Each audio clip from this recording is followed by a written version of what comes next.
As a Christian, I consider Jesus a prophet, but he's a prophet of the one God. There's not several. As a Christian, I worship Allah.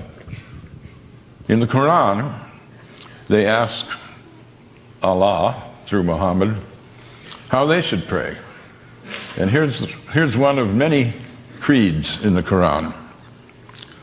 We believe in God and in what was sent down to us and what was sent down to Abraham, Ishmael, Isaac, Jacob, and the 12 tribes, and what was given to Moses, Jesus, and all the prophets by the Lord. We make no distinction between any of them, and we devote ourselves to him in all of them. That's a very inclusive creed. The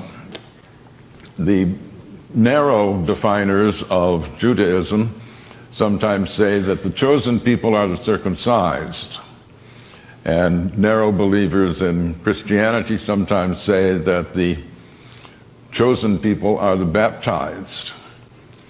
But the Quran says God's chosen people are all the monotheists from the beginning of the creation. And when we think of the succession of prophets, they're given great praise. Muhammad praises Moses. In some ways, the most important prophet before Muhammad, though they're all directly from God, it's Jesus. Jesus is given a bigger accreditation than other prophets. John the Baptist is made a prophet so that he can prophesy Jesus. Mary, his mother, is the only woman named in the Quran. No wife of Muhammad is named. There's no Adam and Eve, there's Adam and spouse.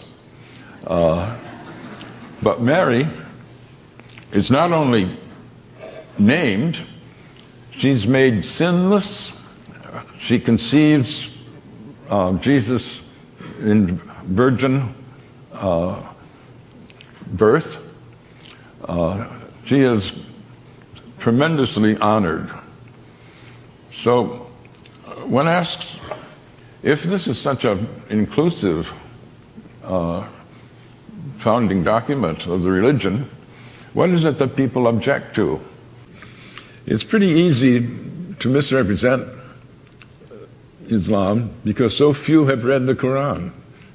This book I published is a product of my shame. I was embarrassed. After 9/11, I was talking with a group of friends, academic friends, and we were wondering, is this really an Islamic event, the 9/11 attack? And at some point, people asked, well, who here has read the Quran? None of us had. And a friend of mine said, not even you, Gary? I thought you were a student of religion. And I said, yeah, that's the problem.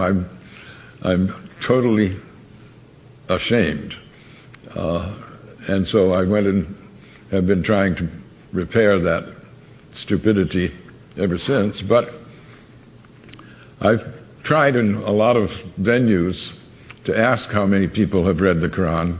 Dare I do it now? How many have read the Quran?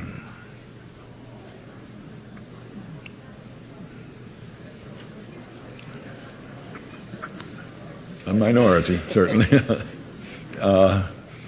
Well, I don't want to shame you, but I do.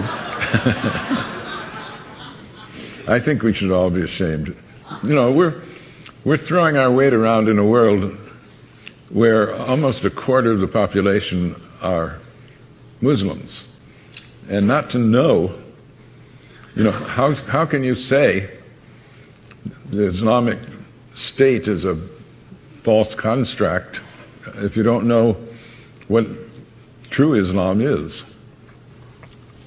One can only hope that more people will use freedom to do things like read the Quran rather than hate the Muslims.